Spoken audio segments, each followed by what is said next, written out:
ಶ್ರೀ ಗಣೇಶಾಯ ನಮಃ. ಶ್ರೀ ಗುರುಭ್ಯೋ ನಮಃ. ಶ್ರೀ ಸರಸ್ವತ್ಯೈ ನಮಃ. ಶ್ರೀಮಾತ್ರೇ ನಮಃ. ಮಹಾಯೋಗ ಪೀಠೋಜ್ವಲಂತಂ ಮಹಾಂತಂ ಮಹಾವಾಕ್ಯ ಸಾರೋಪದೇಶಂ ಸುಶಾಂತಂ ಮಹರ್ಷಿ ಪ್ರಹರ್ಷ ಪ್ರದಂ ಜ್ಞಾನಕಾಂತಂ ಪರಂ ಜ್ಯೋತಿ ರೂಪಂ ಭಜೆ ಭೂತನಾಥಂ. ಸ್ವಾಮಿಯೇ ಶರಣಮಯ್ಯಪ್ಪ. ಎಲ್ಲರಿಗೂ ನಮಸ್ಕಾರಗಳು. ಧರ್ಮ ಸಂಸ್ಥಾಪನಾರ್ಥಾಯ ಸಂಭವಾಮಿ ಯುಗೇ ಯುಗೇ ಅಂತ ಗೀತಾಚಾರ್ಯನಾದ ಕೃಷ್ಣ ಪರಮಾತ್ಮನ ವಾಗ್ದಾನವಿದೆ. ಯಾವಾಗಲೆಲ್ಲ ಧರ್ಮಕ್ಕೆ ಗ್ಲಾನಿಯಾಗಿ, ಭಕ್ತ ಜನಗಳಿಗೆ ತೊಂದರೆಯಾಗಿ, ಶಿಷ್ಟರಿಗೆ ಕಷ್ಟಗಳು ಬಂದಾಗ ದುಷ್ಟರನ್ನು ಶಿಕ್ಷಿಸಿ ಧರ್ಮ ಸ್ಥಾಪನೆಗಾಗಿ ನಾನೇ ಅನೇಕ ಸಂದರ್ಭಗಳಲ್ಲಿ ಅನೇಕ ರೂಪದಲ್ಲಿ ಅವತಾರ ಮಾಡಿ ಬರ್ತೇನೆ ಅಂತ ಭಕ್ತರಿಗೆ ವಾಗ್ದಾನ ಮಾಡಿದ್ದಾನೆ ಕೃಷ್ಣ ಪರಮಾತ್ಮ. ಹಾಗೆಯೇ ಇರುವಂಥದ್ದು ಒಂದೇ ಪರಬ್ರಹ್ಮ ಶಕ್ತಿ ಅನೇಕ ಸಂದರ್ಭಗಳಲ್ಲಿ ಅನೇಕ ರೂಪಗಳಲ್ಲಿ ಆ ಒಂದೇ ಪರಬ್ರಹ್ಮ ಶಕ್ತಿ ವ್ಯಕ್ತವಾಗ್ತಾನೆ, ಅವತಾರ ಮಾಡಿ ಬರ್ತಾನೆ, ಧರ್ಮವನ್ನು ರಕ್ಷಣೆ ಮಾಡಿ ಭಕ್ತರನ್ನು ಉದ್ಧಾರ ಮಾಡ್ತಾನೆ ಅಂತ. ಹಾಗೆ ಬಂದ ಅನೇಕ ರೂಪಗಳಲ್ಲಿ ಒಂದು ವಿಶಿಷ್ಟವಾದಂಥ ಜ್ಞಾನಸ್ವರೂಪ ಗುರುಸ್ವರೂಪ ಅಯ್ಯಪ್ಪ ಸ್ವಾಮಿ. ಕಲಿಯುಗ ವರದ ಅನ್ನುವ ಕೀರ್ತಿಯನ್ನು ಸ್ವಾಮಿ ಹೊತ್ತಿದ್ದಾನೆ. ಅಂತಹ ಸ್ವಾಮಿಯ ಲೀಲಾರ್ಥವನ್ನು, ಹಾಗೆ ಅವನ ಮಹಿಮೆಯನ್ನು, ಅವನ ಸ್ವರೂಪದ ತತ್ವ ಚಿಂತನೆಯನ್ನು ನಾವು ಹೇಳಿ ಕೇಳಿ ಆ ಅಯ್ಯಪ್ಪ ಸ್ವಾಮಿಯ ಕೃಪೆಗೆ ಪಾತ್ರರಾಗೋಣ ಅಂತ ಹೇಳಿ ಪ್ರಾರ್ಥನೆಯನ್ನು ಮಾಡುತ್ತಾ, ಕ್ಷೀರಸಾಗರದ ಮಥನವಾಗಿದೆ. ಕೊನೆಯಲ್ಲಿ ಅಮೃತ ಬಂದಿದೆ. ಆ ಅಮೃತವನ್ನು ಹಂಚಲೋ ಸಲುವಾಗಿ ಶ್ರೀಹರಿಯೇ ಜಗನ್ಮಾತೆಯನ್ನು ಉಪಾಸನೆ ಮಾಡಿ ಜಗನ್ಮೋಹಿನಿ ರೂಪವನ್ನು ಧಾರಣೆ ಮಾಡಿ ಅಮೃತವನ್ನು ಹಂಚಿದ ಅಂತ. ಈ ಮೋಹಿನಿ ರೂಪದ ಬಗ್ಗೆ ನಾರದರು ಶಿವನಿಗೆ ವಿಚಾರ ತಿಳಿಸ್ತಾರೆ. ಅಷ್ಟೊಂದು ದಿವ್ಯವಾದ, ಮನೋಹರವಾದ, ಸೌಂದರ್ಯಯುತವಾದಂಥ ಸ್ವರೂಪ ಅಂತೆಲ್ಲ ವರ್ಣನೆ ಮಾಡಿದಾಗ ಶಿವನು ಆ ರೂಪವನ್ನು ನೋಡಬೇಕು ಅಂತ ವೈಕುಂಠಕ್ಕೆ ಬಂದು ನಾರಾಯಣನನ್ನು ಕೇಳಿದನಂತೆ, ನಿನ್ನ ಆ ಮೋಹಿನಿ ರೂಪವನ್ನು ನಾನು ನೋಡಬೇಕು ಅಂತ. ಆ ಕ್ಷಣದಲ್ಲಿ ನಾರಾಯಣ ಅಲ್ಲಿಂದ ಮಾಯವಾದ. ಎಲ್ಲಿ ಹೋದ ನಾರಾಯಣ ಅಂತ ಹುಡುಕ್ತಾ ಇದ್ದರೆ ಆ ವೈಕುಂಠದಲ್ಲಿನ ಉದ್ಯಾನವನವೊಂದರಲ್ಲಿ ಮಧುರವಾದ ಸಂಗೀತದ ನಾದ ಕೇಳಿಬಂತು. ಆ ಧ್ವನಿ ಶಿವನನ್ನು ಆಕರ್ಷಣೆ ಮಾಡಿತು.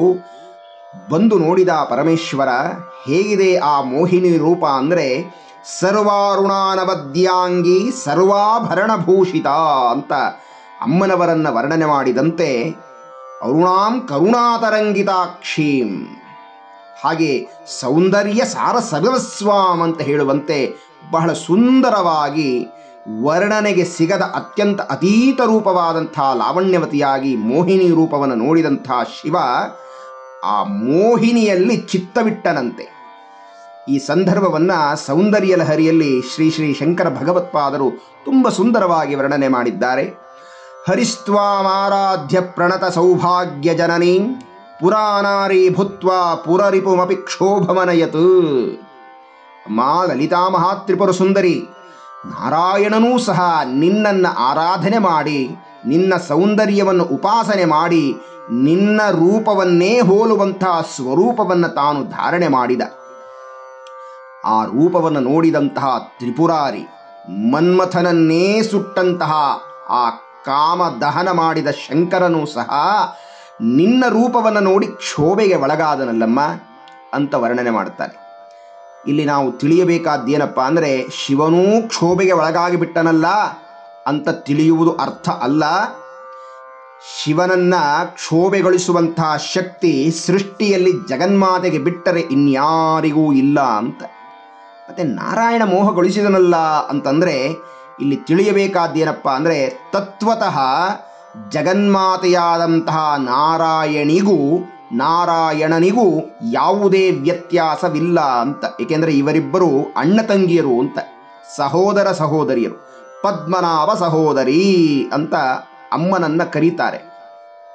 ಯಾವುಮ ಸಾ ಸ್ವಯಂ ವಿಷ್ಣು ಅನ್ನುವಂಥ ಶಾಸ್ತ್ರವಾಕ್ಯವೂ ಇದೆ ಅಂತ. ಶಿವನ ಕಾಮನೆ ಲೌಕಿಕದವರ ಕಾಮನೆಯಂತೆ ಅಲ್ಲ. ಈ ಕಾಮನೆಯು ಲೋಕ ಕಲ್ಯಾಣಕ್ಕಾಗಿ, ಒಬ್ಬ ಮಹಾಪುರುಷನ ಅವತಾರಕ್ಕಾಗಿ, ದುಷ್ಟರ ನಿಗ್ರಹಕ್ಕಾಗಿ, ಜ್ಞಾನ ಪ್ರಸಾರಕ್ಕಾಗಿ. ಹೀಗಾಗಿ ಅವನ ಕಾಮನೆ ಅನ್ನುವಂಥದ್ದನ್ನು ತಿಳಿಯಬೇಕೇ ಹೊರತು ಅಯ್ಯೋ ಶಿವನೂ ಕಾಮಿಸಿಬಿಟ್ಟ, ಶಿವನೂ ಸಹ ಸೋತು ಹೋದ ಅನ್ನುವಂಥ ಅರ್ಥವನ್ನು ನಾವಿಲ್ಲಿ ತಿಳಿಯಬಾರದು ಅಂತ ಮನವಿ. ನಂತರ ಶಿವನು ಆ ಶಿವಮೋಹಿನಿಯರಿಬ್ಬರೂ ಕೂಡುವಿಕೆಯಿಂದಾಗಿ ಒಬ್ಬ ಮಹಾಪುರುಷನ ಹರಿಹರ ಪುತ್ರನ ಅವತಾರವಾಯಿತು ಅಂತ ಬ್ರಹ್ಮಾಂಡ ಪುರಾಣ ವರ್ಣನೆ ಮಾಡುತ್ತೆ. ತತಃ ಸಮುದಿತೋ ದೇವೋ ಮಹಾಶಾಸ್ತ ಮಹಾಬಲ ಅನೇಕ ಕೋಟಿ ದೈತ್ಯೇಂದ್ರ ಗರ್ವ ನಿರ್ವಾಪಣ ಕ್ಷಮ ಅಂತ ಹಯಗ್ರೀವ ಸ್ವಾಮಿಗಳು ಅಗಸ್ತ್ಯ ಮಹಾಮುನಿಗಳಿಗೆ ಹೇಳುತ್ತಿರುವ ವಿಚಾರ. ಅಗಸ್ತ್ಯ, ಅನೇಕ ಕೋಟಿ ದೈತ್ಯರನ್ನ, ಅವರ ಗರ್ವವನ್ನ, ಅಹಂಕಾರವನ್ನ ಕ್ಷಣಾರ್ಧದಲ್ಲಿ ಹರಣ ಮಾಡಿ ಬೆಲಬಲ್ಲಂತಹ ಸರ್ವಸಮರ್ಥನಾದ ಮಹಾಶಾಸ್ತನ ಅವತಾರವಾಯಿತು ಅಂತ. ಈ ಅರ್ಥದಲ್ಲಿ ನೋಡುವುದಾದರೆ ಹರಿಹರ ಇಬ್ಬರೂ ಗಂಡಿನಿಂದ ಅವತಾರವಾದವನು ಅಯ್ಯಪ್ಪ ಸ್ವಾಮಿ ಅಂತ. ಇದಕ್ಕೆ ಶಾಸ್ತ್ರದ ಮತ್ತೊಂದು ಆಧಾರವೂ ಇದೆ. ಶಿವವೀರ್ಯ ಸಮುದ್ಭೂತಂ ಶ್ರೀನಿವಾಸ ತನೂದ್ಭವಂ ಶಿಖಿವಾಹಾನುಜಂ ವಂದೇ ಶಾಸ್ತಾರಂ ಪ್ರಣಮಾಮ್ಯಹಂ ಅಂತ ಹೇಳ್ತಾರೆ. ಮಹಿಷಿ ಎಂಬ ರಾಕ್ಷಸಿಯು ಬ್ರಹ್ಮನಲ್ಲಿ ವರ ಕೇಳಿದ್ದಳು, ಹರಿಹರನಿಂದ ಹುಟ್ಟಬಹುದಾದಂಥ ಮಗುವಿನಿಂದ ನನಗೆ ಮರಣ ಬರಲಿ ಅಂತ. ಅದನ್ನು ಸತ್ಯ ಮಾಡಲು ಸಲುವಾಗಿ ಆ ವರವನ್ನು ನಿಜ ಮಾಡಿ ಜಗತ್ತಿಗೆ ಕಲ್ಯಾಣವನ್ನು ಉಂಟು ಮಾಡಬೇಕು ಅನ್ನುವ ಕಾರಣದಿಂದ ಹರಿಹರ, ಆ ಹರಿಯೇ ಜಗನ್ಮಾತೆಯ ರೂಪಧಾರಣೆ ಮಾಡಿ ಹರಿಹರ ಪುತ್ರನಾಗಿ ಅವತಾರ ಮಾಡಿ ಬಂದ ಅಂತ. ಇದು ಸೃಷ್ಟಿಯ ರಹಸ್ಯ ಅಂತ. ಅದಕ್ಕೆ ಆಂತರ್ಯವನ್ನು ಹೇಳ್ತಾರೆ, ಸ್ವಲ್ಪ ಗಮನಿಸಬೇಕು. ಪುರಾಣದಲ್ಲಿ ಬರಬಹುದಾದಂಥ ವಿಶೇಷವಾದ ಆಧ್ಯಾತ್ಮ ಚಿಂತನೆ ಇದು. ನೋಡಿ, ಸೃಷ್ಟಿಯ ಪೂರ್ವದಲ್ಲಿ ಇದ್ದದ್ದು ಅವ್ಯಕ್ತನಾದ ಪರಬ್ರಹ್ಮಶಕ್ತಿ ಒಬ್ಬನೇ. ಅದು ಗಂಡೋ ಹೆಣ್ಣೋ ನಪುಂಸಕವೋ ಏನು ಗೊತ್ತಿಲ್ಲ. ಆದರೆ ಆ ಪರಬ್ರಹ್ಮನಿಗೆ ಅನ್ನಿಸಿತಂತೆ ಇನ್ನು ನಾನು ಸೃಷ್ಟಿ ಮಾಡಬೇಕು ಅಂತ ಸಂಕಲ್ಪ ಬಂತಂತೆ. ಆ ಸಂಕಲ್ಪವೇ ಒಂದು ಸ್ವರೂಪವನ್ನು ಧಾರಣೆ ಮಾಡಿ ಬಂತು ಅಂತ. ಈಗ ಒಬ್ಬನೇ ಇದ್ದದ್ದು ಎರಡಾಯಿತು ಅಂತ. ಆ ಸಂಕಲ್ಪ ಶಕ್ತಿಯೇ ಆದಿಪರಾಶಕ್ತಿ ಅಂತ. ಆ ಆದಿಪರಾಶಕ್ತಿಯೇ ತನ್ನನ್ನು ತಾನು 4 ಭಾಗವಾಗಿಸಿಕೊಂಡಳು ಅಂತ. ಇದನ್ನು ನಾರಾಯಣನೇ ಸ್ವಯಂ ಹೇಳುವಂಥ ಮಾತು ಪುರಾಣದಲ್ಲಿ.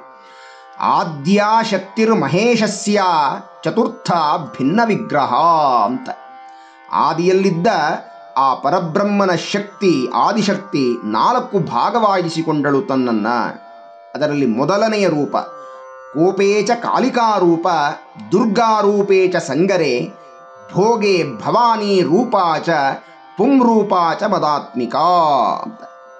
ಪ್ರಳಯ ಕಾಲದ ಕೋಪದಲ್ಲಿರಬಹುದಾದಂತಹ ಜಗದಂಬೆ ಲಯಕರ್ತಳಾಗಿ ವ್ಯಕ್ತಳಾಗ್ತಾಳೆ. ಅವಳೇ ಕಾಳಿ ಅಂತ ಅನಿಸ್ಕೊಂಡ್ಳು. ಎರಡನೆಯದಾಗಿ ಧರ್ಮ ಸಂಸ್ಥಾಪನೆಗೋಸ್ಕರವಾಗಿ ದುಷ್ಟರನ್ನು ನಿಗ್ರಹಿಸಲು ಯುದ್ಧವನ್ನು ಮಾಡಿ ಆ ದುಷ್ಟರ ನಾಶಕ್ಕಾಗಿ ಬರುವವಳನ್ನು ದುರ್ಗಾ ಅಂತ ಹೇಳಿ ಕರೆದರು. ಮೂರನೆಯದಾಗಿ ಬ್ರಹ್ಮಾಂಡಕ್ಕೆಲ್ಲ ಭೋಗವನ್ನು ನೀಡುವ ಭವಾನಿ ರೂಪಳಾಗಿ, ಮಾತೃಸ್ವರೂಪಳಾಗಿ ಬರ್ತಾಳೆ. ಈ ಮೂರೂ ಸಹ ಸ್ತ್ರೀ ರೂಪವೇ. ಈ ಸ್ತ್ರೀ ರೂಪವೇನಾದರೂ ಪುಂರೂಪವಾಗಿ ದರ್ಶನ ಕೊಟ್ಟರೆ ಏನಾಗತ್ತಯ್ಯ ಅಂದರೆ ಪುಂರೂಪಾಚ ಮದಾತ್ಮಿಕ. ಆ ಪುಂರೂಪವೇ ನಾನಾಗ್ತೇನೆ, ನಾರಾಯಣನಾಗ್ತೇನೆ ಅಂತ ನಾರಾಯಣನೇ ಹೇಳುವಂಥ ಮಾತು. ಹೀಗಾಗಿ ನಾರಾಯಣ ಅಂದರೆ ಬೇರೆ ಅಲ್ಲ, ಜಗನ್ಮಾತೆ ಅಂದರೆ ಬೇರೆ ಅಲ್ಲ ಅನ್ನುವುದನ್ನು ನಾವು ಇಲ್ಲಿ ಸ್ಪಷ್ಟವಾಗಿ ತಿಳಿಯಬೇಕಾದ ವಿಚಾರ ಅಂತ. ಹೀಗಾಗಿ ಅಯ್ಯಪ್ಪ ಸ್ವಾಮಿಯನ್ನು ಯಾರಾದರೂ ಆರಾಧನೆ ಮಾಡ್ತಾ ಇದ್ದೀರಿ ಅಂದರೆ ಹರಿ, ಹರ ಹಾಗೂ ಜಗನ್ಮಾತೆ ಈ 3 ತತ್ವವನ್ನು ಅವರು ಆರಾಧನೆ ಮಾಡ್ತಾ ಇದ್ದಾರೆ ಅನ್ನುವ ಅರ್ಥ ಅಂತ. ಇನ್ನು ಅವತರಿಸಿ ಬಂದಂತಹ ಈ ಮಹಾಶಾಸ್ತನಿಗೆ ಸ್ವಾಮಿ ಅನ್ನುವಂತಹ ಹೆಸರು ಸ್ವಯಂ ಸಿದ್ಧವಾಗಿ ಬಂತು ಅಂತ. ಈ ಸ್ವಾಮಿ ಎನ್ನುವ ಪ್ರಯೋಗ ಇಬ್ಬರು ದೇವತೆಗಳಿಗೆ ಹೆಚ್ಚು ಅನ್ವಯವಾಗುತ್ತೆ ಅಂತ. ಒಬ್ಬ ಕುಮಾರಸ್ವಾಮಿ, ಇನ್ನೊಬ್ಬ ಅಯ್ಯಪ್ಪ ಸ್ವಾಮಿ ಅಂತ. ಇಂತಹ ಅಯ್ಯಪ್ಪ ಸ್ವಾಮಿಯು ಪಂದಳ ದೇಶದ ರಾಜಶೇಖರ ಎಂಬ ರಾಜನಿಗೆ ಪುತ್ರನಾಗಿ ಸಿಕ್ಕಿದ್ದು. ಆತ ಆ ಮಗುವಿಗೆ ಮಣಿಕಂಠ ಎಂಬ ನಾಮದಿಂದ ಬೆಳೆಸಿದ್ದು. ಆನಂತರ ರಾಜನಿಗೆ ಒಂದು ಗಂಡು ಮಗು ಅವತಾರವಾಗಿದ್ದು, ಕೊನೆಗೆ ಈ ಮಣಿಕಂಠ ಯೌವನಾವಸ್ಥೆಗೆ ಬಂದಾಗ ಆತನಿಗೆ ಪಟ್ಟ ಕಟ್ಟಬೇಕು ಅಂತ ನಿರ್ಧಾರ ಮಾಡಿದರೆ ಮಂತ್ರಿಯು ಕುಬುದ್ಧಿಯಿಂದ ರಾಣಿಯನ್ನು ಪ್ರಚೋದನೆ ಮಾಡಿ ಹೊಟ್ಟೆ ನೋವು ಇತ್ಯಾದಿ ಏನೋ ರೋಗ ಬಂದಂತೆ ನಟನೆ ಮಾಡಿ ನರಳುವಂತೆ ಮಾಡಿ ಇದಕ್ಕೆ ಪರಿಹಾರ ಅಂದರೆ ಹುಲಿಯ ಹಾಲು ತರಬೇಕು ಅಂತ ನಿರ್ದೇಶನ ಮಾಡುವಂತೆ ಮಾಡಿ ತತ್ಪ್ರಚೋದಿತವಾಗಿ ಮಣಿಕಂಠನನ್ನೇ ಕಾಡಿಗೆ ಕಳಿಸುವಂತೆ ಮಾಡುತ್ತಾರೆ. ಮಣಿಕಂಠ ಕಾಡಿಗೆ ಬಂದಾಗ ದೇವತೆಗಳೆಲ್ಲ ಬಂದು ಪ್ರಾರ್ಥನೆ ಮಾಡ್ತಾರೆ ಅವತಾರ ಪುರುಷನಾದ ಅಯ್ಯಪ್ಪ ಸ್ವಾಮಿಯನ್ನು, ಮಹಿಷಿಯನ್ನು ಸಂಹಾರ ಮಾಡುವ ದೇವ ಅಂತ ಹೇಳಿ. ಆನಂತರ ಸ್ವಾಮಿ ತಾನು ಅವತಾರ ಮಾಡಿ ಬಂದಂತಹ ನಿಮಿತ್ತಕ್ಕಾಗಿ ಆ ಮಹಿಷಿಯನ್ನು ಸಂಹಾರ ಮಾಡಿ ದೇವರಾಜನೇ ಹುಲಿಯಾಗಿ ಸಿದ್ಧನಾದ ಆ ಹುಲಿಯನ್ನು ಏರಿ ಬಂದ ಅಯ್ಯಪ್ಪ ಸ್ವಾಮಿ. ಅನಂತರ ಅವನ ಶಕ್ತಿ, ಅವನ ಮಹಿಮೆ, ಅವನ ಲೀಲೆ ಇದನ್ನೆಲ್ಲ ಕೇಳಿ ಆ ಅರಮನೆಯವರೆಲ್ಲರೂ, ತಂದೆ ತಾಯಿ, ಆ ಮಂತ್ರಿ ಎಲ್ಲರೂ ಶರಣಾಗತರಾಗಿ ಕ್ಷಮಾಪಣೆಯನ್ನು ಕೇಳಿಕೊಳ್ಳುತ್ತಾರೆ. ಕೊನೆಗೆ ಎರಡನೆಯ ಮಗನಿಗೆ ನೀವು ಪಟ್ಟವನ್ನು ಕಟ್ಟಿ ನಾನು ಯಾವುದೇ ರಾಜ್ಯವನ್ನು ಆಳಲಿ, ಆ ಸಂತೋಷದಿಂದ ಭೋಗವನ್ನು ಅನುಭವಿಸಲಿ ಅಂತ ಬಂದವನಲ್ಲ ಅಂತ ಹೇಳಿ ತಂದೆಯನ್ನು ಪ್ರತ್ಯೇಕವಾಗಿ ಕರೆದುಕೊಂಡು ಹೋಗಿ ಶಬರಿಮಲೆಯ ಆ ಸ್ಥಾನದಲ್ಲಿ ತನ್ನ ದಿವ್ಯ ವಿಗ್ರಹವನ್ನು ಸ್ಥಾಪನೆ ಮಾಡಿ ದಿವ್ಯ ಆಲಯ, ಆ ಆಲಯಕ್ಕೆ 18 ಮೆಟ್ಟಲುಗಳನ್ನು ತಾನು ನಿರ್ಮಾಣ ಮಾಡಬೇಕು ಅನ್ನುವ ರೀತಿ ನೀತಿಗಳನ್ನೆಲ್ಲ ನಿರ್ದೇಶನ ಮಾಡಿದನಂತೆ ಭಗವಂತನಾದ ಅಯ್ಯಪ್ಪ ಸ್ವಾಮಿ. ಹಾಗೆ ಅಲ್ಲಿ ನೆಲೆ ನಿಂತಹ ಈ ಮಹಾಶಯ ಯೋಗ ಪಟ್ಟದಲ್ಲಿ ವೀರಾಸನದಲ್ಲಿ ಚಿನ್ಮುದ್ರಾಂಕಿತನಾಗಿ ಹರಿಹರ ಪುತ್ರನಾಗಿ ಅದ್ವೈತ ಮೂರ್ತಿಯಾಗಿ ಸಚ್ಚಿತ್ ಆನಂದ ವಿಗ್ರಹನಾಗಿ ವಿರಾಜಮಾನನಾಗಿದ್ದಾನೆ. ನೋಡಿ, ಈಗ ಆ ಮಹಾಶಯನ ತತ್ವಚಿಂತನೆಯನ್ನ, ಆ ರೂಪಚಿಂತನೆ, ಆ ರೂಪದಲ್ಲಿ ಬರಬಹುದಾದಂತಹ ಅನೇಕ ತತ್ವಗಳು ನಮಗೆ ಏನು ಹೇಳ್ತಾ ಇದೆ, ಏನು ಪಾಠ ಮಾಡ್ತಾ ಇದೆ ಎನ್ನುವುದನ್ನು ತಿಳಿಯುವಂತಹ ಕಾಲ. ಈತನ ಅವತಾರವೇ ಹರಿಹರ ಪುತ್ರನಾಗಿ ಅಂತ, ಅಂದರೆ ಶಿವಕೇಶವರಲ್ಲಿ ಭೇದವನ್ನು ತೋರಬಾರದು ಅನ್ನುವ ಕಾರಣಕ್ಕಾಗಿ ಅವರಿಬ್ಬರ ಮಗನಾಗಿ ಬರ್ತಾನೆ ಅಂತ. ಕಲಿಕಾಲದ ಆವೇಶ, ಬಹಳಷ್ಟು ಜನ ಈ ದೇವರು ದೊಡ್ಡವರು, ಆ ದೇವರು ಚಿಕ್ಕವರು ಅಂತ ಹೇಳಿ ಬುದ್ಧಿ ಇಲ್ಲದಂತೆ ಮಾತನಾಡ್ತಾರೆ. ದೈವದಲ್ಲಿ ಆ ರೀತಿ ಭೇದವನ್ನು ಮಾಡುವಂಥದ್ದು ಅಲ್ಲ. ಈ ಅರ್ಥವನ್ನು ತೋರಿಸೋ ಸಲುವಾಗಿ ಸ್ವಾಮಿ ಹರಿಹರಪುತ್ರನಾಗಿ ಅವತಾರ ಮಾಡಿ ಬರ್ತಾನೆ. ಇನ್ನು ಶಿವನು ಅಗ್ನಿತತ್ವವಾದರೆ ನಾರಾಯಣ ಸೋಮತತ್ವ. ಇವರಿಬ್ಬರಿಂದ ಅವತರಿಸಿ ಬಂದಂತಹ ಮಹಾಶಾಸ್ತ್ರ ಅಗ್ನಿಸೋಮ ತತ್ವ ಸ್ವರೂಪನಾಗಿದ್ದಾನೆ ಅಂತ. ಅಂದರೆ ಅರ್ಥ ಯಜ್ಞಾಗ್ನಿ ಸ್ವರೂಪನಾಗಿದ್ದಾನೆ.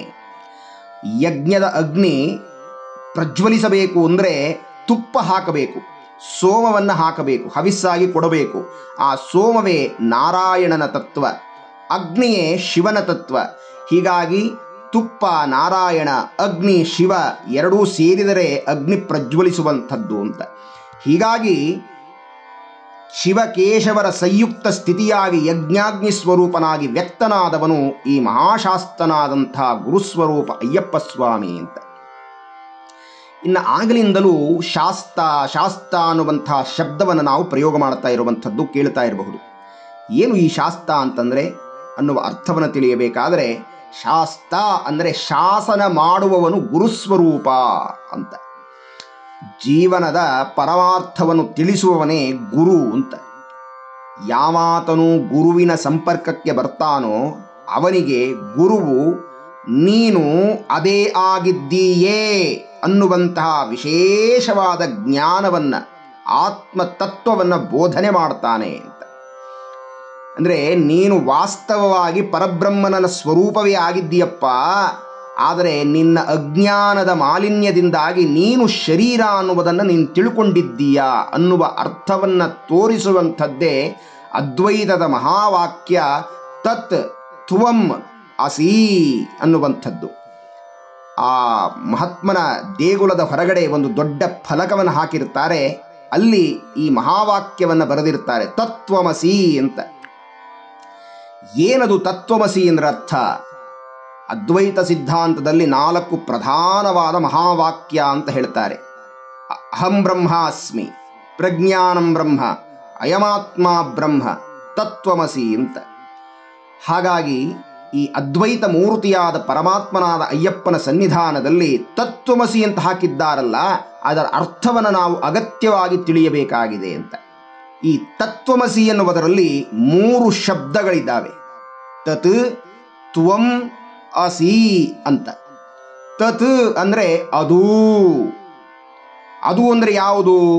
ಕಣ್ಣಿಗೆ ಕಾಣದ, ಅನುಭವಕ್ಕೆ ಬರದ, ಮನಸ್ಸು ಮಾತಿಗೆ ಸಿಲುಕದೇ ಇರತಕ್ಕಂಥ, ಇಂದ್ರಿಯಗಳ ಅನುಭವಕ್ಕೆ ಬರದೇ ಇರುವಂತಹ ಆ ಪರಬ್ರಹ್ಮ ಪದಾರ್ಥ ಆತ್ಮತತ್ವವೇ ತತ್, ಅದು ಅಂತ. ತ್ವಂ ಅಂದರೆ ನೀನು, ಅಸಿ ಅಂದರೆ ಆಗಿದ್ದೀಯೇ. ತತ್ವಮಸಿ ಅಂತಂದರೆ ಆ ಪರಬ್ರಹ್ಮನೇ ನೀನು ಆಗಿದ್ದೀಯಾ ಅಂತ ಹೇಳುವುದೇ ಗುರುವಿನ ಮುಖ್ಯ ಕೆಲಸ. ಇದು ಛಾಂದೋಗ್ಯ ಉಪನಿಷತ್ತಿನಲ್ಲಿ ಬರಬಹುದಾದ ಮಹಾವಾಕ್ಯ ಅಂತ. ಯಾವಾತನು ಇದನ್ನು ತಿಳಿಯದೆ ಹೋಗ್ತಾನೋ ಅವನು ಮತ್ತೆ ಮತ್ತೆ ಮತ್ತೆ ಮತ್ತೆ ಹುಟ್ಟಿ ಬರಲೇಬೇಕು. ಎಲ್ಲಿಯ ತನಕ ಅಂದರೆ ಇದನ್ನು ತಿಳಿಯುವ ತನಕ, ತಿಳಿದು ಸಾಧನೆ ಮಾಡುವ ತನಕ, ಸಾಧಿಸಿ ಆ ಬ್ರಹ್ಮವು ತಾನೇ ಆಗಿದ್ದೇನೆ ಅಂತ ತಿಳಿಯುವ ತನಕ, ಅನುಭವಕ್ಕೆ ಬರುವ ತನಕ ಅಂತ.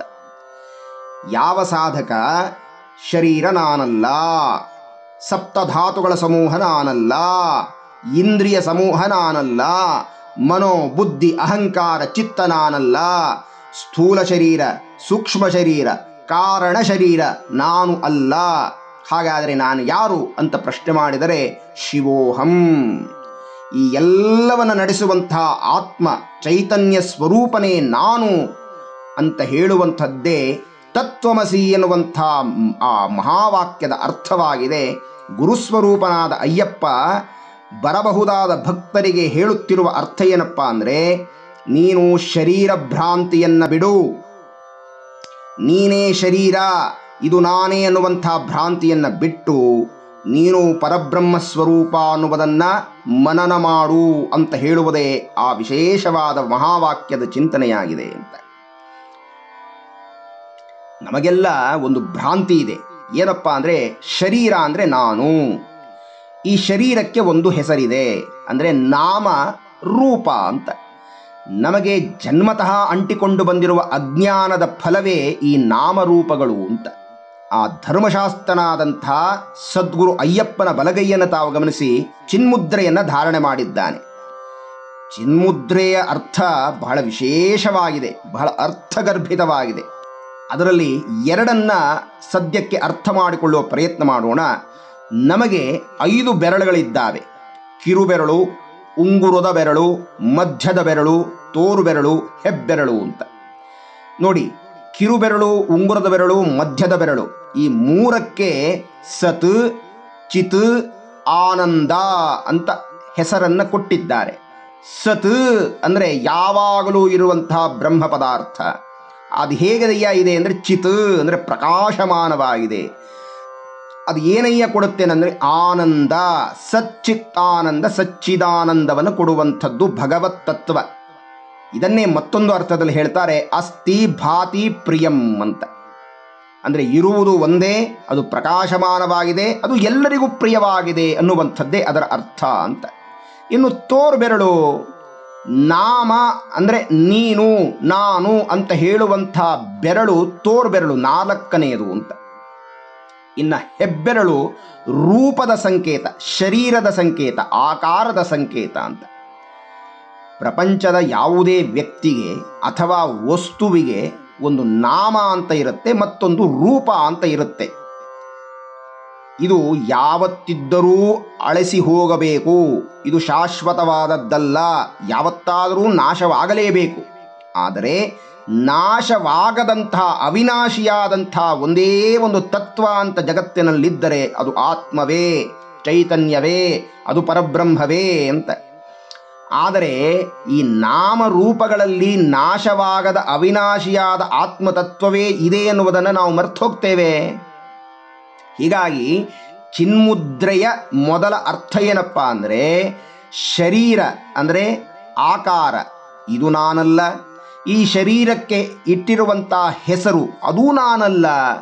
ಹಾಗಾದರೆ ನಾನು ಯಾವುದಯ್ಯ ಅಂದರೆ, ಈ ತೋರ್ಬೆರಳು ಹೆಬ್ಬೆರಳನ್ನು ಮಡಚಿ ಅದು ವೃತ್ತಾಕಾರವಾಗಿ ಬರುತ್ತೆ, ಅದು ಚಿನ್ಮುದ್ರೆ ಅಂತ ಹೇಳ್ತಾರಲ್ಲ. ಆಗ ಉಳಿಯುವಂಥದ್ದೇನಯ್ಯ, ನಾಮ ರೂಪವನ್ನು ಅಳಿಸಿದರೆ, ಇಲ್ಲದಂತೆ ಮಾಡಿದರೆ ಉಳಿಯುವುದು ಸತ್, ಚಿತ್, ಆನಂದ, ಸಚ್ಚಿದಾನಂದ ಸ್ವರೂಪವೇ ಉಳಿಯುವಂಥದ್ದು. ನಾಶವಾಗುವುದು ಪ್ರಪಂಚ, ನಾಶವಾಗುವುದು ನಾಮರೂಪಗಳು, ಆದರೆ ನಾಶವಿಲ್ಲದ ಅವಿನಾಶಿ ತತ್ವ ಸಚ್ಚಿದಾನಂದ ಸ್ವರೂಪ, ಅದೇ ಪರಬ್ರಹ್ಮ, ಅದೇ ಅಯ್ಯಪ್ಪ ಸ್ವಾಮಿ ಅಂತ. ಇನ್ನು ಎರಡನೇ ಅರ್ಥವನ್ನು ಗಮನಿಸೋಣ. ಈ 3 ಬೆರಳಿಗೆ ಬೇರೆಯ ಅರ್ಥವನ್ನು ಈಗ ತಿಳಿಯಬೇಕಾಗಿದೆ. ಜಾಗ್ರತ, ಸ್ವಪ್ನ, ಸುಷುಪ್ತಿ ನಮಗೆ ಇರುವಂಥ ಅವಸ್ಥೆಗಳನ್ನು ಇದನ್ನು ಹೇಳ್ತಾ ಇದೆ ಅಂತ. ಅಂದರೆ ಎಚ್ಚರ, ಗಾಢವಾದ ನಿದ್ರೆ, ಮಧ್ಯದಲ್ಲಿ ಸ್ವಪ್ನ ಅಂತ ಈ 3 ಅವಸ್ಥೆಗಳೇ ಮನುಷ್ಯನಿಗೆ ಇರುವಂಥದ್ದು. ಭೂತಕಾಲ, ವರ್ತಮಾನ ಕಾಲ, ಭವಿಷ್ಯ ಕಾಲ. ಸ್ಥೂಲ ಶರೀರ, ಸೂಕ್ಷ್ಮ ಶರೀರ, ಕಾರಣ ಶರೀರ, ಅಥವಾ ಸತ್ವಗುಣ, ರಜೋಗುಣ, ತಮೋಗುಣ. ಹೀಗೆ ಅನೇಕ ವಿಧವಾದ 3ರಿಂದಲೇ ಕೂಡಿರುವಂಥದ್ದು ಈ ಪ್ರಪಂಚ ಅಂತ ಹೇಳಿ. ಸರಿ, ಈ ಪ್ರಪಂಚದ ಜೊತೆ 4ನೆಯದಾದ ಬೆರಳು, ತೋರು ಬೆರಳು ಸೇರ್ಕೊಂಡ್ಬಿಟ್ಟಿದೆ.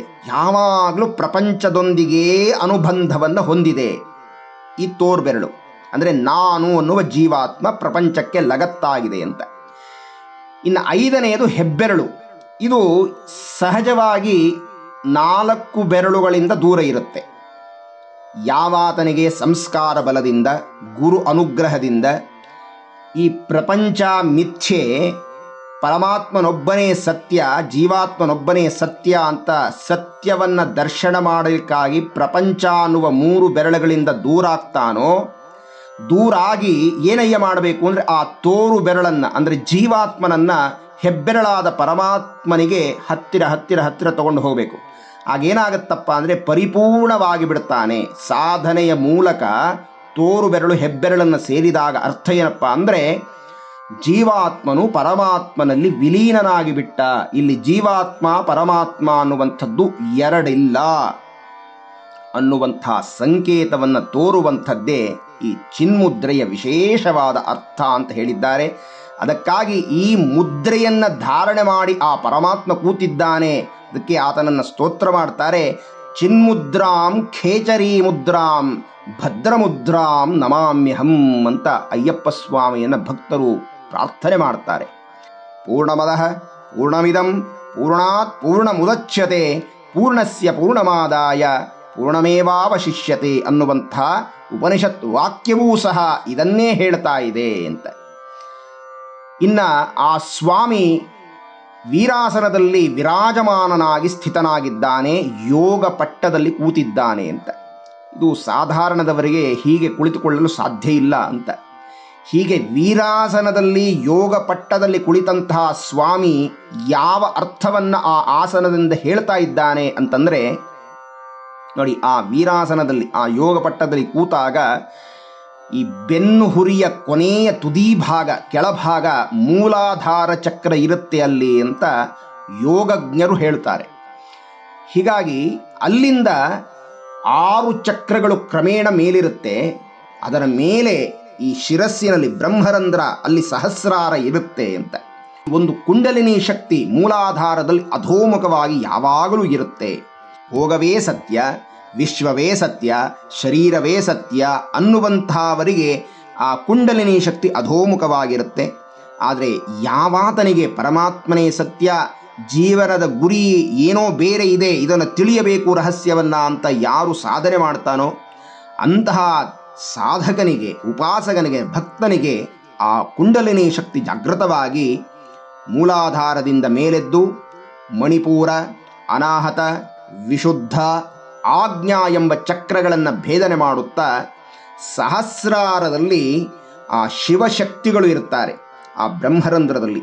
ಅಲ್ಲಿ ಕ್ರಮೇಣ ಹೋಗಿ ಜೀವಾತ್ಮ ಪರಮಾತ್ಮನಲ್ಲಿ ಲಯವಾಗ್ತಾನೆ ಅನ್ನುವಂಥದ್ದೇ ಆ ಪರಮಾತ್ಮನು ಕುಳಿತಂತಹ ಯೋಗ ಭಂಗಿಯ ಒಂದು ತತ್ವವಾಗಿದೆ ಅಂತ. ಇನ್ನು ಆತನ ಯಾತ್ರೆಗೆ ಹೊರಟಂತಹ ಭಕ್ತವೃಂದ ದೀಕ್ಷೆಯನ್ನು ಸ್ವೀಕಾರ ಮಾಡಿ ಗುರುಸ್ವಾಮಿಗಳಿಂದ ಇರುಮುಡಿಯನ್ನು ಕಟ್ಟಿಸಿಕೊಳ್ತಾರೆ ಅಂತ. ಈ ಇರುಮುಡಿ ಕಟ್ಟುವಾಗ, ಇರುಮುಡಿ ಅಂದರೆ 2 ಗಂಟಿನ ಭಾಗ ಅಂತ. ಒಂದು ಭಾಗ ಸ್ವಾಮಿಗೆ ಸಮರ್ಪಣೆ ಮಾಡುವಂಥದ್ದು, ಮತ್ತೊಂದು ಭಾಗ ಆ ಯಾತ್ರೆಗೆ ಸಂಬಂಧಪಟ್ಟಂಥ ಪರಿಕರಗಳನ್ನು ಅದರಲ್ಲಿ ಹೊತ್ತಿರುವಂಥದ್ದು ಅಂತ. ಇದರಲ್ಲಿ ಸ್ವಾಮಿಗೆ ಸಮರ್ಪಣೆ ಮಾಡುವಂಥ ಭಾಗ ಮುಂದೆ ಇರಬೇಕು, ಅಂದರೆ ಶಿರಸ್ಸಿನ ಮೇಲೆ ಇರಬೇಕು. ಹಿಂದೆ ನಾವು ಉಪಯೋಗಿಸಬಹುದಾದಂಥ ಪರಿಕರಗಳನ್ನು ಹೊತ್ತಿರಬೇಕು ಅಂತ. ಇದರ ಅರ್ಥ ಬಹಳ ವಿಶೇಷವಾಗಿದೆ. ಅಂದರೆ ಇಹ ಪರ ಭಕ್ತಿ ಭುಕ್ತಿ ಎರಡೂ ಸಹ ಇರಬೇಕು, ಇದ್ದರೇನೆ ಜೀವನ ನಡೆಯುವಂಥದ್ದು. ಆ ಇರುಮುಡಿಯನ್ನು ಅರ್ಥ ಹೇಳ್ತಾ ಭಗವಂತನಿಗೆ ಪ್ರಾಧಾನ್ಯ, ಮೊದಲ ಪ್ರಾಧಾನ್ಯತೆ ಭಗವಂತನಿಗೆ, ಆಮೇಲೆ ನಮ್ಮ ಜೀವನ ಇದ್ದೇ ಇರುತ್ತೆ ಅಂತ. ಹೀಗಾಗಿ ನಾವು ಧ್ಯಾನಾಧ್ಯಾಸ ಎರಡನ್ನೂ ಸಹ ಅನುಸರಿಸಬೇಕು ಅನ್ನುವಂಥದ್ದೇ ಇದರ ಅರ್ಥವಾಗಿದೆ. ಧ್ಯಾನ ಅಂದರೆ ಭಗವಂತನ ಸಾನ್ನಿಧ್ಯದಲ್ಲಿ ಮಾಡುವಂಥದ್ದು ಅಂತ. ಧ್ಯಾಸ ಅಂದರೆ ನಮ್ಮ ಪ್ರತಿನಿತ್ಯದ ಕರ್ಮ, ಕೆಲಸದ ಮಧ್ಯದಲ್ಲಿ, ಕೆಲಸದ ಜೊತೆಗೆ ಯಾವಾಗಲೂ ಭಗವಂತನನ್ನು ಮರೆಯದೆ ಅವನ ಸ್ಮರಣೆಯಲ್ಲಿಯೇ ಕರ್ಮಾಚರಣೆಯನ್ನು ಮಾಡುವಂಥದ್ದು ಧ್ಯಾಸ ಅಂತ. ಇದನ್ನು ವೈಜ್ಞಾನಿಕವಾಗಿಯೂ ಸಹ, ಅಂದರೆ ನಮ್ಮ ಜೀವಶಾಸ್ತ್ರಜ್ಞರು ಸಹ ಇದನ್ನು ಹೇಳಿದ್ದಾರೆ. ಏನು ಅಂದರೆ, ನಮ್ಮ ಮೆದುಳಿನಲ್ಲಿ ಎರಡು ಭಾಗ ಇರುತ್ತೆ. ಒಂದು ಭಾಗ ಜ್ಞಾನವನ್ನು ಸೂಚನೆ ಮಾಡುತ್ತೆ, ಮತ್ತೊಂದು ಭಾಗ ಆ ಜ್ಞಾನದ ಸೂಚನೆಯನ್ನು ಗ್ರಹಣ ಮಾಡಿ ಅದನ್ನು ಕ್ರಿಯಾರೂಪದಲ್ಲಿ ತರುವಂತೆ ಮಾಡುತ್ತೆ ಅಂತ. ಹಾಗೆ ಜ್ಞಾನ ಸ್ವರೂಪನೇ ಭಗವಂತ, ಅವನಿಗೆ ಅರ್ಪಣೆ ಮಾಡುವಂಥದ್ದೇ ತಲೆಯ ಮೇಲ್ಗಡೆ ಇಟ್ಟಿರತಕ್ಕಂಥದ್ದು. ಹಾಗೆ ಕ್ರಿಯಾತ್ಮಕವಾಗಿರುವಂಥದ್ದು ನಮ್ಮ ಜೀವನದ ಭುಕ್ತಿಗೋಸ್ಕರವಾಗಿ, ಜೀವನದ ಕರ್ಮದ ಒಂದು ಸಾಂಕೇತಿಕವಾಗಿ ಆ ಎರಡನೆಯ ಗಂಟು ಅಂತ ಹೇಳಿದ್ದಾರೆ ಅಂತ. ಇನ್ನೊಂದು ಸಹಸ್ರಾರ ಅಂದರೆ ನಮ್ಮ ಶರೀರದಲ್ಲಿ ಅತ್ಯಂತ ಉತ್ತಮವಾದ, ಉತ್ಕೃಷ್ಟವಾದ ಸ್ಥಾನ, ಎತ್ತರದ ಸ್ಥಾನ ಅಂತ. ಹೀಗಾಗಿ ಭಗವತ್ ತತ್ವವನ್ನು ನಾವು ಯಾವಾಗಲೂ ಶಿರೋಧಾರಣೆಯಲ್ಲಿ ಇಟ್ಟುಕೊಂಡಿರಬೇಕು ಅನ್ನುವಂಥದ್ದೇ ಅದರ ವಿಶೇಷವಾದ ಅರ್ಥ. ಮತ್ತು ಈತ ನೆಲೆಸಿರುವಂಥದ್ದು ಪರ್ವತಾಗ್ರದಲ್ಲಿ, ಅಂದರೆ ಶಿಖರದ ಮೇಲೆ ಅಂತ. ನಮ್ಮಲ್ಲೂ ಸಹ ಬೆನ್ನು ಹುರಿ ಇದೆ, ಅದು ಪರ್ವತದಂತೆ ಇದೆ. ಹಾಗೆ ಬೆನ್ನು ಹುರಿಯ ಮಧ್ಯದಲ್ಲಿ ಸುಷುಮ್ನಾ ನಾಡಿ ಹಾದು ಹೋಗುತ್ತೆ, ಪ್ರಧಾನವಾದ ನಾಡಿ. ಆ ನಾಡಿಯಲ್ಲಿ ಈ ಕುಂಡಲಿನಿ ಶಕ್ತಿ 6 ಚಕ್ರಗಳನ್ನು ಭೇದನ ಮಾಡಿ ಪರ್ವತಾಗ್ರದಲ್ಲಿರಬಹುದಾದಂತಹ ಪರಮಾತ್ಮ ತತ್ವವನ್ನು ಈ ಜೀವಾತ್ಮನಾದಂತಹ ಕುಂಡಲಿನಿ ಶಕ್ತಿ ಸೇರುತ್ತೆ ಅಂತ. ಅಲ್ಲಿಗೆ ಯಾವಾತನು ಈ ಇರುಮುಡಿಯನ್ನು ತಲೆಯ ಮೇಲೆ ಹೊತ್ತುಕೊಂಡಿರ್ತಾನೋ ಅಂದರೆ ಪರಮಾತ್ಮನಲ್ಲಿ ಐಕ್ಯವನ್ನು ಹೊಂದಲಿಕ್ಕಾಗಿ ಸಿದ್ಧನಾದ ವ್ಯಕ್ತಿ ಅಂತ. ಇನ್ನೀ ಇರುಮುಡಿಯಲ್ಲಿ ತೆಂಗಿನಕಾಯಿಯನ್ನು ಇಟ್ಟುಕೊಂಡು ಹೋಗ್ತಾರೆ. ತೆಂಗಿನಕಾಯಿನಲ್ಲಿರಬಹುದಾದಂಥ ನೀರನ್ನು ತೆಗೆದು ತುಪ್ಪವನ್ನು ತುಂಬಿ ಮತ್ತೆ ಅದರ ಮೇಲಿರಬಹುದಾದಂಥ ನಾರುಗಳನ್ನೆಲ್ಲ ಶುದ್ಧ ಮಾಡ್ತಾರೆ, ಪರಿಶುದ್ಧವನ್ನಾಗಿ ಮಾಡ್ತಾರೆ. ಈ ತೆಂಗಿನಕಾಯಿ ಶರೀರಕ್ಕೆ ಸಂಕೇತ ಅಂತಲೂ, ಆ ನಾರನ್ನು ಉಜ್ಜಿ ತೆಗೆದು ಶುದ್ಧ ಮಾಡುವಂಥದ್ದು ನಮಗೆ ಪ್ರಪಂಚದ ಯಾವುದೇ ಮಮಕಾರ ಇಲ್ಲ, ಅಂಟುವಿಕೆ ಇಲ್ಲ ಅನ್ನುವುದರ ಸಂಕೇತವಾಗಿ ಹೇಳ್ತಾರೆ. ಮತ್ತು ಆ ತೆಂಗಿನಕಾಯಿ ಶಿವಸ್ವರೂಪ ಅಂತ ಹೇಳ್ತಾ ಅದಕ್ಕೆ 3 ಕಣ್ಣುಗಳಿದ್ದು ಆ 3ರಲ್ಲಿ ಒಂದು ಕಣ್ಣನ್ನು ರಂಧ್ರವನ್ನು ಹೊಡೆದು ಒಳಗಡೆ ಇರಬಹುದಾದಂಥ ನೀರನ್ನು ತೆಗೆದು ಅದರ ಒಳಗೆ ಗೋಘೃತವನ್ನು, ಗೋವಿನ ತುಪ್ಪವನ್ನು ತುಂಬುವಂಥದ್ದು. ಆ ತುಂಬಿದ ತುಪ್ಪವನ್ನು ಅಯ್ಯಪ್ಪನಿಗೆ ಸಮರ್ಪಣೆ ಮಾಡುವಂಥದ್ದು ಅಂತ ಅರ್ಥ. ಅದು ಹಾಕುವಾಗ ತುಪ್ಪ ಗಟ್ಟಿಯಾಗಿರುತ್ತೆ.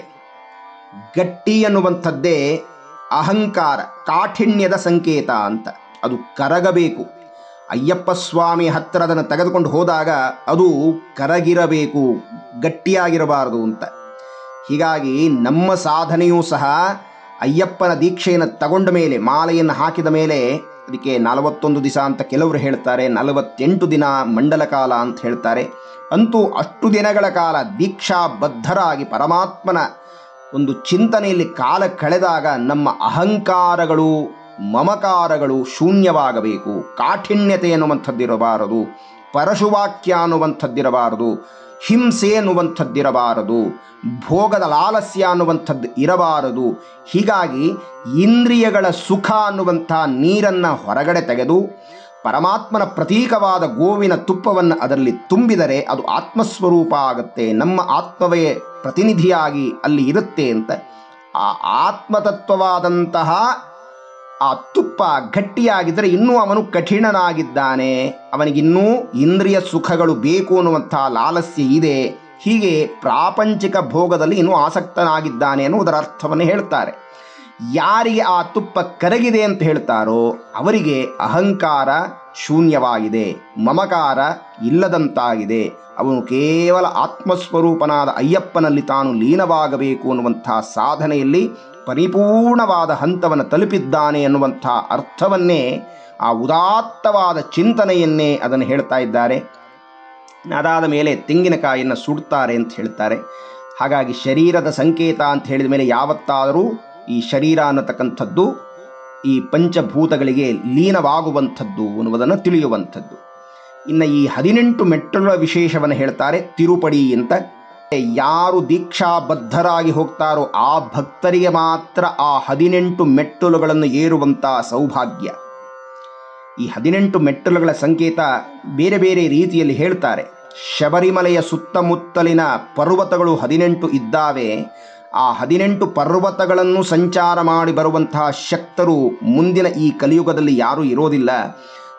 ಆ ಪರ್ವತಗಳಲ್ಲಿ ಭಗವಂತನು ತಾನು ಸಂಚಾರ ಮಾಡಿದರ ಸಂಕೇತವಾಗಿ ಆ ದೇವಾಲಯಕ್ಕೆ 18 ಮೆಟ್ಟಲುಗಳು ಅಂತ, ಅಂದರೆ ಆ ಪರ್ವತಗಳೆಲ್ಲ ಸಂಚಾರ ಮಾಡಿದರೆ ಪುಣ್ಯ ಬರ್ತದೆ ಅಂತ. ಈ 18 ಮೆಟ್ಟಲುಗಳನ್ನು ಏರಿ ಹೋದವರಿಗೆ ಆ ಪರಮಾತ್ಮ ತತ್ವ ಲಭ್ಯವಾಗತ್ತೆ ಅಂತಲೂ. ಇನ್ನು ಪುರಾಣಗಳು 18. ಇವನು ಪುರಾಣ ಪುರುಷ ಅಯ್ಯಪ್ಪ ಸ್ವಾಮಿ. ಈ 18 ಮೆಟ್ಟಲುಗಳು 18 ಪುರಾಣಗಳ ಸಂಕೇತ. ಪುರಾಣಗಳು ಹೆಚ್ಚು ಭಾಗ ಲೌಕಿಕವನ್ನು ಹೇಳುತ್ತಾದರೂ ಸಹ ಪುರಾಣಕ್ಕೆ ಅತೀತವಾದಂತಹ ಆಧ್ಯಾತ್ಮ ಸ್ವರೂಪ ಆತ್ಮಸ್ವರೂಪ ಅವನಾದ್ದರಿಂದ ಈ 18 ಏರಬೇಕು, ಏರಿ ನೋಡಬೇಕು ಆತನನ್ನು ಅನ್ನುವಂಥ ದೃಷ್ಟಿಕೋನವು ಹೇಳುತ್ತಾರೆ. ಇನ್ನು ಮಹಾಭಾರತದ 18 ಪರ್ವಗಳು, ವಿಶೇಷವಾಗಿ ಅದರಲ್ಲಿ ಬರಬಹುದಾದ ಭಗವದ್ಗೀತೆ 18 ಅಧ್ಯಾಯಗಳು, ಅದು ವೇದಾಂತ ಶಾಸ್ತ್ರ ಅಂತ ಹೇಳ್ತಾರೆ. ಯಾವಾತನು 18 ಮೆಟ್ಟಲುಗಳನ್ನು ಏರ್ತಾನೋ, 18 ಅಧ್ಯಾಯಗಳನ್ನು ಗೀತೆಯನ್ನು ಅಧ್ಯಯನ ಮಾಡ್ತಾನೋ ಅವನು ಪರಬ್ರಹ್ಮವನ್ನು ಹೊಂದುತ್ತಾನೆ. ಆ ಪರಬ್ರಹ್ಮನೇ ಅಯ್ಯಪ್ಪ. ಇದು ಒಂದು ಅರ್ಥ. ಮತ್ತೊಂದು ವಿಶೇಷ ಅರ್ಥವನ್ನು ಹೇಳ್ತಾರೆ. ಸಾಧಕನಾದವನು ಈ 18 ಸಾಧಿಸಿರಬೇಕು, ಸಾಧಿಸಿದ್ದರೆ 18 ಮೆಟ್ಟಲು ಏರಲು ಯೋಗ್ಯತೆ ಬರ್ತದೆ ಅಂತ. ಮೊದಲ 5 ಮೆಟ್ಟಲು ಪಂಚತನ್ಮಾತ್ರೆಗಳು, ಅದರ ಸಂಕೇತ ಅಂತ. ಯಾವುದು? ಶಬ್ದ ಕೇಳುವುದು, ಕಿವಿಯಿಂದ ಕೇಳುವುದು. ಸ್ಪರ್ಶ ಚರ್ಮದಿಂದ ಸ್ಪರ್ಶ ಮಾಡುವುದು. ರೂಪ ಕಣ್ಣಿನಿಂದ ನೋಡುವುದು. ರಸ ನಾಲಿಗೆಯಿಂದ ರಸದ ಆಸ್ವಾದನೆ ಮಾಡುವುದು. ಗಂಧ ಮೂಗಿನಿಂದ ಸುವಾಸನೆಯನ್ನು ದುರ್ವಾಸನೆಯನ್ನು ಕಂಡುಹಿಡಿಯುವುದು ಅಂತ.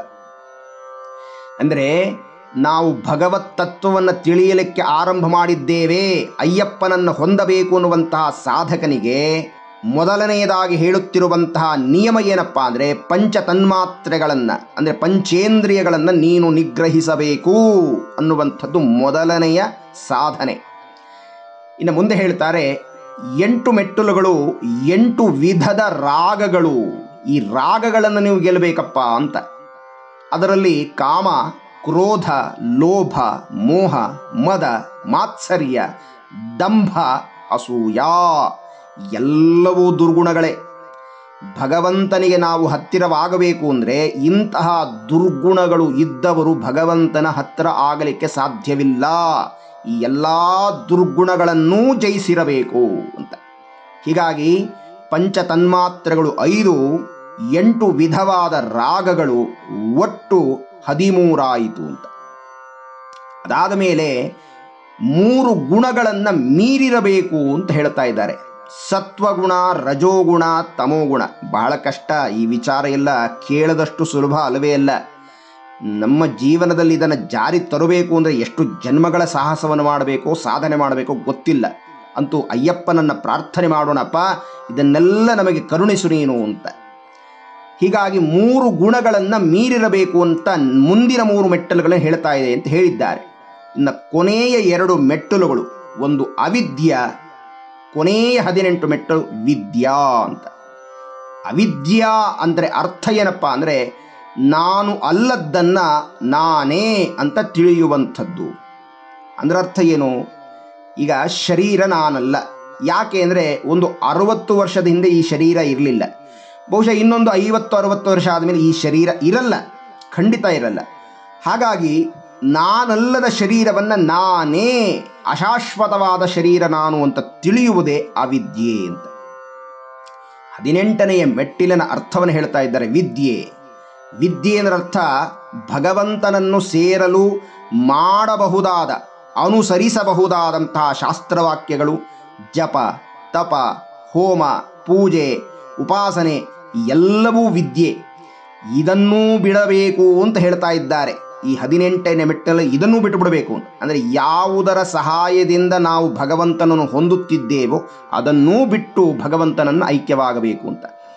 ಏನ ತ್ಯಜಸಿ ಇತ್ಯತ್ಯಜ ಅನ್ನುವ ಒಂದು ಮಾತಿದೆ ಅಂತ. ಹೇಗೆ ಅಂದರೆ ಕಾಲಿಗೆ ಒಂದು ಮುಳ್ಳು ಚುಚ್ಚಿಕೊಳ್ಳುತ್ತೆ. ಆ ಚುಚ್ಚಿದ ಮುಳ್ಳನ್ನು ತೆಗೆಯಲಿಕ್ಕೆ ಮತ್ತೊಂದು ಮುಳ್ಳನ್ನೇ ಉಪಯೋಗ ಮಾಡ್ತೇವೆ. ಅದರ ಸಹಾಯದಿಂದ ಚುಚ್ಚಿಕೊಂಡ ಮುಳ್ಳನ್ನು ತೆಗೆದ ಮೇಲೆ ಅವೆರಡನ್ನು ಬಿಸಾಕಿ ಮುಂದೆ ಹೋಗ್ತೇವೆ ಅಂತ. ಹೀಗಾಗಿ ಚುಚ್ಚಿದ ಮುಳ್ಳಲ್ಲ, ಇದೂ ಇರಲಿ ಪಾಪ ಅಂತ ಹೇಳಿ ಆ ಚುಚ್ಚಿದ ಮುಳ್ಳನ್ನು, ತೆಗೆದ ಮುಳ್ಳನ್ನು ಯಾರೂ ಪಕ್ಕದಲ್ಲಿ ಇಟ್ಕೊಂಡು ಓಡಾಡೋದಿಲ್ಲ, ಅದನ್ನು ಬಿಸಾಕಿ ಮುಂದೆ ಹೋಗ್ತಾರೆ. ಹಾಗೆ ಭಗವಂತನನ್ನು ಸೇರಬಹುದಾದಂತಹ ಈ ಎಲ್ಲ ಮಾರ್ಗಗಳನ್ನೂ ಸಹ ಆತ್ಮಜ್ಞಾನಿಯಾದವನು ಅದನ್ನೂ ಬಿಟ್ಟು ಪರಬ್ರಹ್ಮ ತತ್ವದಲ್ಲಿ ವಿಲೀನವಾಗಬೇಕು ಅನ್ನುವಂಥದ್ದೇ ಈ 18 ಮೆಟ್ಟುಲುಗಳ ಸಂಕೇತವಾಗಿದೆ ಅಂತ ಹೇಳಿ, ಇನ್ನು ಕೆಲವರು ಇದನ್ನು ಷಡಾಧಾರ ಪೂಜೆ ಅಂತ ಹೇಳ್ತಾ, ನಮ್ಮಲ್ಲಿರುವ 6 ಚಕ್ರಗಳು, ಈ 6 ಚಕ್ರಗಳ ನಡುವೆ ಸೂಕ್ಷ್ಮ ಭೂಮಿಕೆಯಲ್ಲಿ 2 ವಿಶೇಷ ಚಕ್ರಗಳು ಇದ್ದಾವೆ ಅಂತ ಯೋಗಶಾಸ್ತ್ರಜ್ಞರು ಹೇಳ್ತಾರೆ. ಹೀಗಾಗಿ ಒಟ್ಟು 18 ರೀತಿಯ ಚಕ್ರಗಳನ್ನು ಕುಂಡಲಿನಿ ಶಕ್ತಿ ಜೀವಾತ್ಮ ಅನ್ನುವಂಥದ್ದು ಏರಿ ಬರಬೇಕು ಮೇಲ್ಗಡೆಗೆ. ಆ ಏರಿ ಬಂದು ಆ 18 ಚಕ್ರಗಳು ಎಂಬತಕ್ಕಂಥದ್ದನ್ನು ದಾಟಿದರೆ, ಮೆಟ್ಟುಲುಗಳನ್ನು ದಾಟಿದರೆ ಆ ಶಿವಶಕ್ತಿಗಳ ಹರಿಹರ ಪುತ್ರನಾಗಿರಬಹುದಾದಂತಹ ಪರಬ್ರಹ್ಮ ಪರಂಜ್ಯೋತಿ ಸ್ವರೂಪನಲ್ಲಿ ಈ ಜೀವಾತ್ಮ ಐಕ್ಯವನ್ನು ಹೊಂದಬಹುದು ಅನ್ನುವಂಥದ್ದು ಅದರ ಅರ್ಥವನ್ನು ಹೇಳ್ತಾ ಇದ್ದಾರೆ. ಒಟ್ಟಾರೆ ಅಯ್ಯಪ್ಪನ ತತ್ವ ಏನಪ್ಪ ಅಂದರೆ, ಜೀವನಾದವನು ಬ್ರಹ್ಮನೊಂದಿಗೆ ಐಕ್ಯವನ್ನು ಹೊಂದಬೇಕು ಅನ್ನುವಂಥದ್ದೇ ಅಯ್ಯಪ್ಪನು ಸಾರುತ್ತಿರುವಂಥ ಮೂರ್ತಿಯ ಸ್ವರೂಪದ ಅರ್ಥವಾಗಿದೆ, ಪರಮಾರ್ಥವಾಗಿದೆ ಅಂತ. ಇಲ್ಲಿ ಐಕ್ಯ ಹೊಂದುವುದು ಅಂತಂದರೆ ಹೊಸದಾಗಿ ಐಕ್ಯವನ್ನು ಹೊಂದಬೇಕು ಅಂತ ಅರ್ಥ ಅಲ್ಲ. ಈಗಾಗಲೇ ಜೀವನು ಪರಬ್ರಹ್ಮ ಸ್ವರೂಪನೇ ಆಗಿದ್ದಾನೆ. ಅವನಿಗಿಂತ ಈ ಜೀವಾತ್ಮನು ಬೇರೆ ಅಲ್ಲ. ಆದರೆ ಅದನ್ನು ತಿಳಿಯದೆ ಅಜ್ಞಾನದ ಮಾಲಿನ್ಯದಲ್ಲಿ ಇದ್ದುಕೊಂಡು ಶರೀರವೇ ನಾನು, ಪ್ರಪಂಚವೇ ಸತ್ಯ, ಶರೀರವೇ ಸತ್ಯ ಅಂತ ಹೇಳಿ ಮಿಥ್ಯಾ ಜಗತ್ತನ್ನು ನೆಚ್ಚಿಕೊಂಡು ಶರೀರವನ್ನು ಒಪ್ಪಿಕೊಂಡು ಬ್ರಹ್ಮವೇ ಬೇರೆ, ನಾನೇ ಬೇರೆ ಎಂಬ ಭಾವದಲ್ಲಿ ಜನ್ಮ ಜನ್ಮಗಳ ಪರಂಪರೆಯಲ್ಲಿ ತಿರುಗ್ತಾ ಇರ್ತಾನೆ ಇಂಥವರು. ಅಂತಹ ಜೀವಿಗೆ, ಅಲೆಸಿದಂತಹ ಜೀವಿಗೆ ಸಾಕಪ್ಪ, ಇನ್ನು ಜನ್ಮ ಪರಂಪರೆಗಳು ಬೇಡ, ಈ ಬದುಕು, ಈ ಭವಸಾಗರ ದುಸ್ಸರವಾಗಿದೆ, ಬಹಳ ಕಷ್ಟಕರವಾದ ಜೀವನವಾಗಿದೆ ಅಂತ ಯಾವಾತ ಸಾಧಕನಿಗೆ ಅನಿಸುತ್ತೋ ಅವನು ಗುರುಸ್ವರೂಪನಾದ, ಪರಬ್ರಹ್ಮಸ್ವರೂಪನಾದ, ಪರಂಜ್ಯೋತಿಸ್ವರೂಪನಾದಂಥ ಅಯ್ಯಪ್ಪ ಸ್ವಾಮಿಯ ದೀಕ್ಷೆಯನ್ನು ಸ್ವೀಕಾರ ಮಾಡಿ ಅಯ್ಯಪ್ಪನ ಒಂದು ಆ ಭಕ್ತಿಯನ್ನು ಮಾಡುತ್ತಾ ಮಾಡುತ್ತಾ ಮಾಡುತ್ತಾ, ಅದಕ್ಕೆ 18 ವರ್ಷಗಳು ಅಂತಲೂ ಹೇಳ್ತಾರೆ. ಹೀಗೆ ತಮ್ಮ ಶಕ್ತಿ ಇದ್ದಷ್ಟು ಕಾಲ ಪರಮಾತ್ಮನನ್ನು ಸೇವೆ ಮಾಡಿ, ದರ್ಶನ ಮಾಡಿ, ಉಪಾಸನೆಯನ್ನು ಮಾಡಿ, ಕೊನೆಗೆ ಪರಬ್ರಹ್ಮನಾದಂತಹ ಅಯ್ಯಪ್ಪನಲ್ಲಿಯೇ ಈ ಭಕ್ತನಾದವನು ಲೀನವಾಗಿ ಬಿಡಬೇಕು ಅನ್ನುವಂಥದ್ದೇ ಆ ಅಯ್ಯಪ್ಪನ ಸ್ವರೂಪದ ತತ್ವಚಿಂತನೆಯಾಗಿದೆ. ಆತ್ಮೀಯರೇ, ಇಂತಹ ಪರಬ್ರಹ್ಮ ಸ್ವರೂಪನು, ಅದ್ವೈತದ ಸಾಕಾರ ಮೂರ್ತಿಯೂ ಆದಂತಹ, ಹರಿಹರ ಪುತ್ರನಾದಂತಹ, ಕಲಿಯುಗ ವರದನಾದಂತಹ, ಕಾರುಣ್ಯ ಮೂರ್ತಿಯಾದಂಥ ಅಯ್ಯಪ್ಪ ಸ್ವಾಮಿಗೆ ಶಿರಸಾಷ್ಟಾಂಗ ಪ್ರಣಾಮಗಳನ್ನು ಸಲ್ಲಿಸುತ್ತಾ, ಮಹಾವಾಕ್ಯ ಪ್ರವಕ್ತಾರಂ ಮಹಾಶಾಸ್ತಾರವಿಷ್ಟದಂ ಹರಿಹರಾದ್ವಯರೂಪಂತಂ ಆರ್ಯಂ ಸ್ವಾಮಿ ನಮಾಶ್ರಯೇ. ಬ್ರಹ್ಮಜ್ಯೋತಿಸ್ವರೂಪಂಚ ಭಕ್ತಾನುಗ್ರಹ ವಿಗ್ರಹಂ ಅದ್ವೈತ ಜ್ಞಾನ ರೂಪಾಂತಾಂ ಶಾಸ್ತಾರಂ ಪ್ರಣಮಾಮ್ಯಹಂ, ಶಾಸ್ತಾರಂ ಪ್ರಣಮಾಮ್ಯಹಂ, ಶಾಸ್ತಾರಂ ಪ್ರಣಮಾಮ್ಯಹಂ. ಸ್ವಾಮಿಯೇ ಶರಣಮಯ್ಯಪ್ಪ.